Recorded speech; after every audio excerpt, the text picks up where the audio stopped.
prendre la parole après ces orateurs wax dëgg yàlla jàpp naa ne lépp lu ñu waroon wax xëy na répétition rek bu ma ci jaaraatee répétition rek lay doon mais je veux juste résumer li ñu fi wax mooy benn nous réaffirmons notre ancrage à Pastef les patriotes ñaar nous réaffirmons notre loyauté au président de Pastef Ousmane Sonko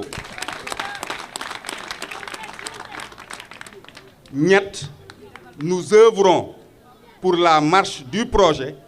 et nous œuvrons également pour finir le travail qu'on avait entamé depuis 2014, c'est-à-dire installer Ousmane Sonko à la tête de cet État en 2022. ñi fi jël kàddu ñëpp ñu doon ay militants jàpp naa ne képp kuy wootee kuy tuddee sa bopp militant wu Pastef loolu tey mooy la feuille de route claire bi nga xamante ne moom la ñu mës a am.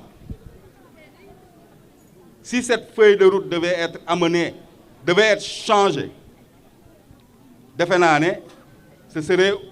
autour de Pastef ci biir Pastef lañ koy waxtaane mais pas feneen ci biir Pastef parce que nag Pastef mooy tànn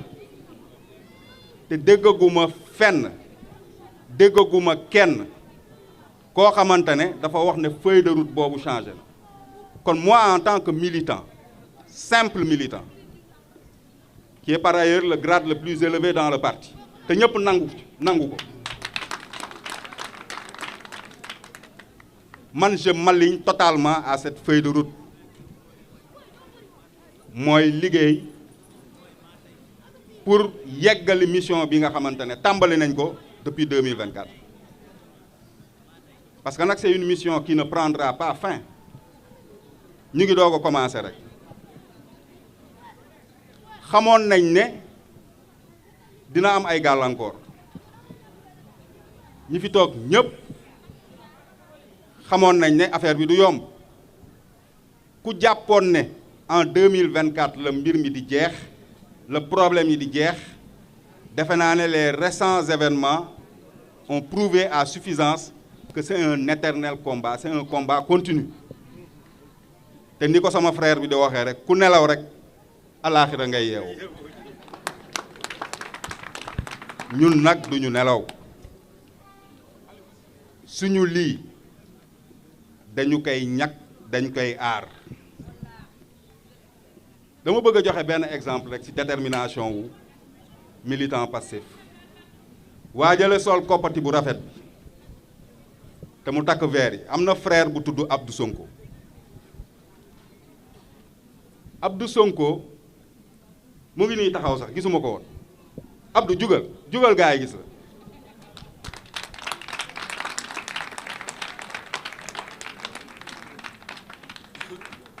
kii ci membre militant Pastef la mu ngi nekk rue 10 ci événement yi bal lañ ko dóoroon ci tànk man bokk naa ci ñi doon faciliter pour ñu faj dañ ko dóor bal ba pare ñu am jafe-jafe fu ñu ko yóbbu pour faj ko ndaxte boobu gars yi ñu ngi ñuy traquer ba ci biir hôpitaux yi qui ne se souvient pas de cela yàlla suturaal ko ba ñu faj ko ba mu wér parti bi jël ko en charge le parti Pastef mais Abdou Sonko dañu doxaat tuuti ma dajeek moom ci biir terrain bi muy fay man bi ma gisaatee Abdou Sonko ci terrain bi muy xeex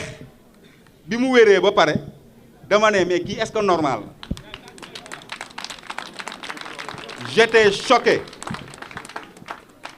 par ce niveau de détermination j'étais choqué par le courage qui l'animait c'est ça le militant de Pastef des Abdou Sonko y en a des milliers au Sénégal am na ñu ci ñàkk seen bakkan kon nag li ñuy def nii du ay caaxaan li ñu nekk nii dañ koo gëm on ne le fait pas pour nous-mêmes, on le fait pour nos enfants. On le fait pour nos petits-enfants.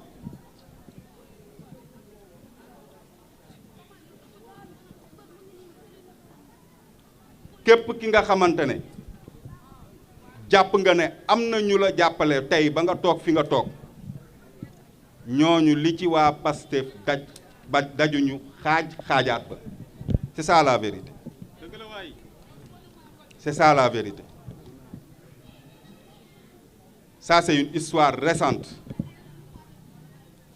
waa Pastef ñoo porté combat bi. Et le combat n'a pas commencé en 2024 après la proclamation de la liste des candidats. Le combat a commencé en 2014. Il s'est poursuivi jusqu'en 2024. Et le combat est toujours devant nous. Parce que tey ñu ngi gis le système yoot nañu yoot ba ñëw toogaat taxaw suñu kanam.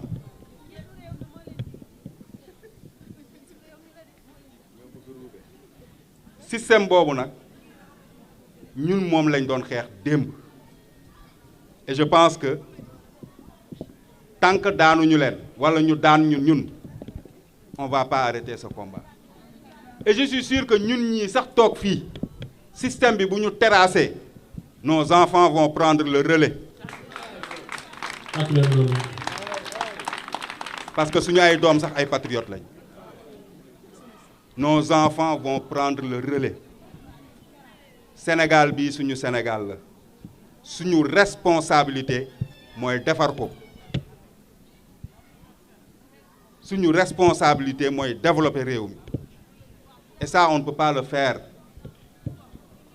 avec ceux qui nous ont caché, qui nous avaient caché une dette de plus de 1000 milliards 7000 milliards. Mais ñooñu quand même Sénégal pauvreul tey de nous avons découvert que nous étions pauvres en 2024 bi ñëwee nous avons découvert qu'en réalité nous étions très pauvres parce que am na ñi nga xamante ne ñoo ñu dugal ci guuta boobu. Là nous nous battons pour redresser. Et nous nous battons en même temps pour accélérer. C'est deux chantiers parallèles. yéen a ngi wax ay résultats sànq résultat Waly bu Diouf Bodian résultat Dayirou Thiam ARTP gis naa keroog ay résultats yu exceptionnels suñu frère le DG de CICES mu koy publier mais résultats yooyu bu ñu fekkoon dëkk bu demeewul woon ni mu demee nii xëy na on allait le doubler ou le tripler mais malgré cela suñu discipline ak suñu xarañte moo tax tey ñuy def nii te échauffement kese nag lañ nekk man de en ce qui me concerne man échauffement laa nekk commencé gu ma liggéey échauffement la woon le meilleur est devant nous et pour vous dire que ñi ñu remplacer du ñu seen moroom sax ci benn fànn nag du ci gëm-gëm du ci ay principe du ci ay conviction du ci mën liggéey du ci xarañ du ñu seen moroom man bi may ñëw fële fekkuma fa benn chantier en cours benn chantier zéro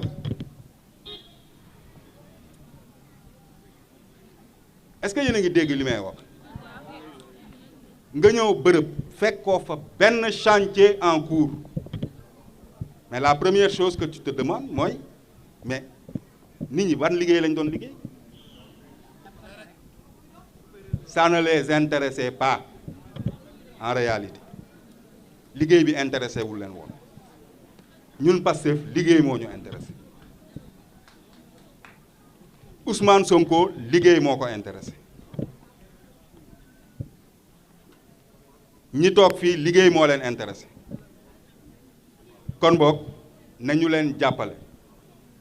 ñun mooy ñan mooy askan wi nañu leen jàppale ba objectif boobu ñu fixé suñu bopp sous la houlette du Premier ministre Ousmane Sonko ñu atteindre ko kon nag nañu nekk ci liggéey bi focus mooy lan mooy ñu waajal yii di ñëw les échéances le frère Matar Sall am na lu mu wax sànq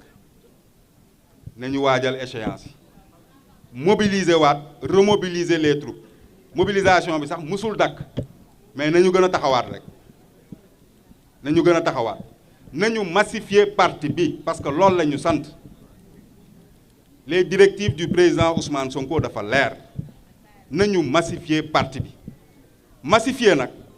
du suñu biir nous sommes déjà des militants convaincus de Pastef booy massifier ku bokkul ngay ñëw indi ko ci biir parti bi ku bokkul ci parti bi moom ngay dem jëli indi ko ci parti bi c'est ça la massification et ça il faudrait le clarifier parce que am na ñu comprendrewul lan mooy massification am na ñoo xamante ne jàpp nañ ne Pastef waratul ubbeeku dafa war a tëju ñi ci nekk rek continuer di ci nekk ça ne peut pas perdre loolu mënul nekk parce que en 2014 bi ñuy former parti bi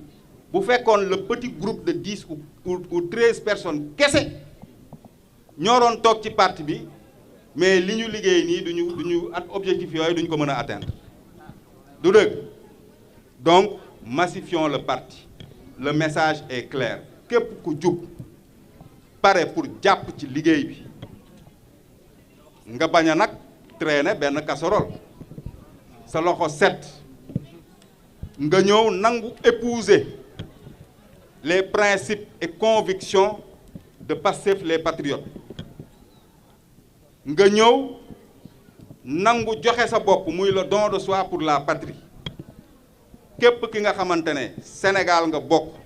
ngay sénégalais nga pare pour loolu ñu ngi lay ubbil parti bi parce que ñun ñi moomuñu parti bi ba koy tëjal kenn donc ayons tous cet état d'esprit positif yaatal bàyyi sénégalais yi bëgg a dugg ci parti bi jàppale ñu ci liggéey bi buñ ci xeeb kenn mag ndaw xale yi nga xamante ne amaguñu 18 ans sax mais nañ leen dugal ci parti bi commencé leen former à la vie militante donc je serai pas long vous avez déjà je pense que vous êtes déjà épuisé ñëpp sonn nañ te micro yi diis na defe naa ne fa laay yemale kàddu yi di wax ne mbaaw moom loolu rek laa bëggoon terminer bu ma waxoon ba jeexal te waxuma ci mbaaw xëy na day jafe mais mbaaw nous avons je pense un maire en pré-retraite 2027 incha allah bu fekkee élection am na defe naa ne moom ci lay wàcc gaal gi je pense que amatul sax ambition nag diriger mairie man de loolu laa gëm. mu démissionné. waaw moo solution la de waaye bu bëggul itamit garaawul li ci des bariwul en 2027 bu fekkee il y a des élections notre responsabilité nous Pastef Mbao mooy def un score soviétique aux élections waxuma gagné de parce que nag ñun dañu am sas am na ku ko fi wax sànq Mbao liñ leen beral loxo ren wala boog ci régime bi mësu fi am autant de responsables autant de leaders à qui on a confié de hautes responsabilités. Nous avons un ministre, le ministre Moustapha Sarré, je le au passage, je le remercier. Je le féliciter surtout pour la confiance renouvelée. C'était le directeur de l'école du parti. Il est maintenant devenu vice-président du parti.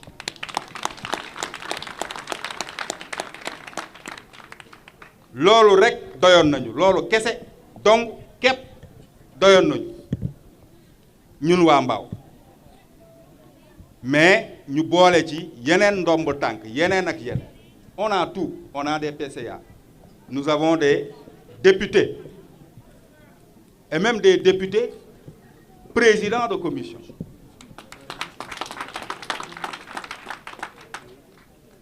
Amna ñu ndongo DG. Nous, est-ce que nous avons dem élection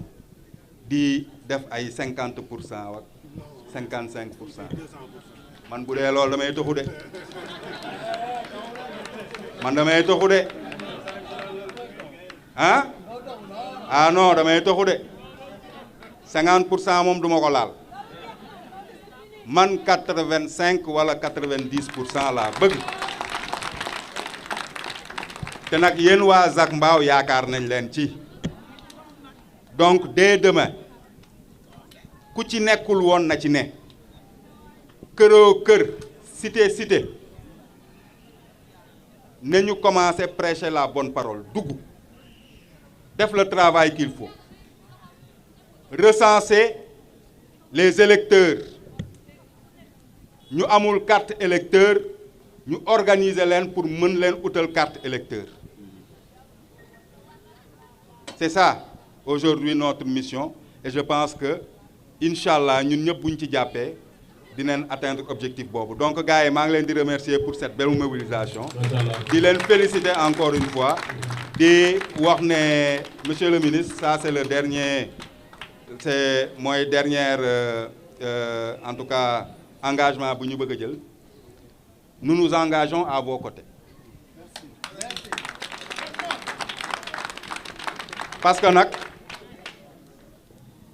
ñun ñoko mëna dolel mom mu dolel ñun ñoy so dolé ñun ñoo mëna mayante suñu bop dolé amna nak ño xamantane diviser rek pour mieux régner. Mais ça ne passera pas. Moi je prends l'engagement devant l'ensemble des Sénégalais et devant cette assistance d'être le bras, le support de monsieur le ministre Moustapha Ndiaye Sarr. kon gars yi loolu laa bëggoon tëjee kàddu yi di leen remercier di leen jaajëfal bu baax. Merci beaucoup.